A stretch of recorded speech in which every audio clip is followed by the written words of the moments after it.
আমরা রাজনীতির ঊর্ধ্বে উঠে একটা ভদ্রজনোচিত আচরণ চাইছিলাম রাজ্য সরকারের কাছ থেকে, যাতে আমি শিক্ষামন্ত্রীর সঙ্গে যোগাযোগ করে কালকে একটি টিভি চ্যানেলে যেরকম প্রস্তাব হয়েছিল গিয়ে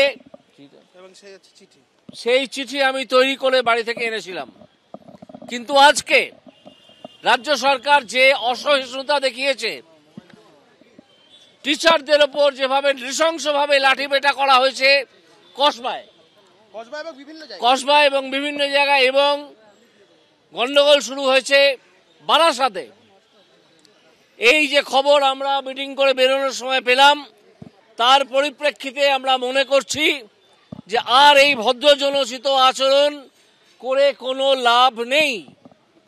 এই যে রাজনীতির ঊর্ধ্বে উঠে বিষয়টাকে সমাধান করার কথা বলেছিলাম, সেটা কিন্তু যদি শিক্ষকদের ওপর লাঠি চালনা করা হয়, পুলিশ নৃশংসভাবে লাঠি চালায়, তাহলে বুঝে নিতে হবে যে প্রশাসনের সদিচ্ছা নেই।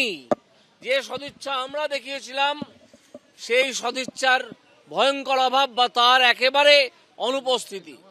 এই পরিস্থিতিতে আমরা মনে করছি যে বিকাশ ভবনে মাননীয় শিক্ষামন্ত্রীর সঙ্গে দেখা করে এই চিঠি জমা দেয়া সম্পূর্ণ বাতুলতা। এই চিঠি জমা দিতে আমরা আর বিকাশ ভবনে যাব না। তিনি আমার কাছে মুখ্যমন্ত্রী চিঠি দিতে আসারই কথা ছিল, অর্থাৎ তারপরেও তিনি এলেন না।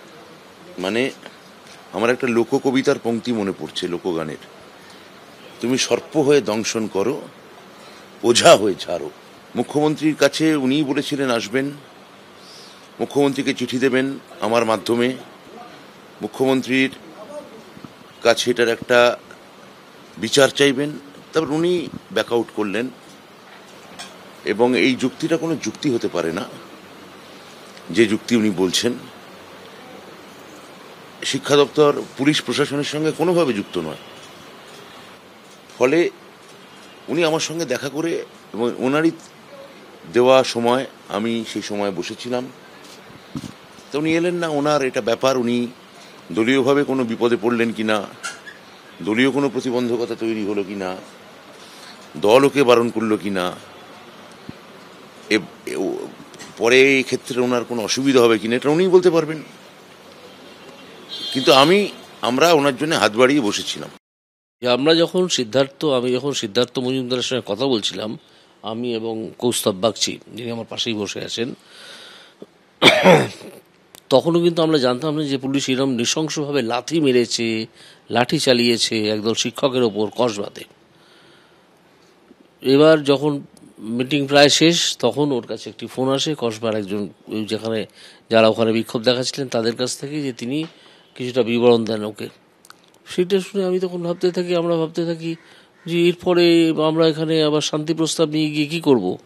এটা তো এক ধরনের শান্তি প্রস্তাব আমাদের পক্ষ থেকে যাচ্ছিল, যে আপনি রাজনীতির ঊর্ধ্বে উঠে এই কাজগুলো করুন। এই প্রস্তাবটাই আমার চিঠিতে লেখা ছিল, কালকে রাত্রি 3টে অবধি সেটা আমি চিঠিটা ড্রাফট করে ফাইনালাইজ করেছিলাম। তো এই চিঠি দেওয়ার কোনো অর্থই থাকছে না। ওনারা শিক্ষকদের মারবেন, ওনারা শিক্ষকদের ধরবেন, ওনারা শিক্ষকদের টাকা খেয়ে চাকরি দেবেন, আর যারা সৎ পথে শিক্ষকের চাকরি পেয়েছেন তাদের উপর লাঠি চালাবেন। এই তো ওনাদের কাজ।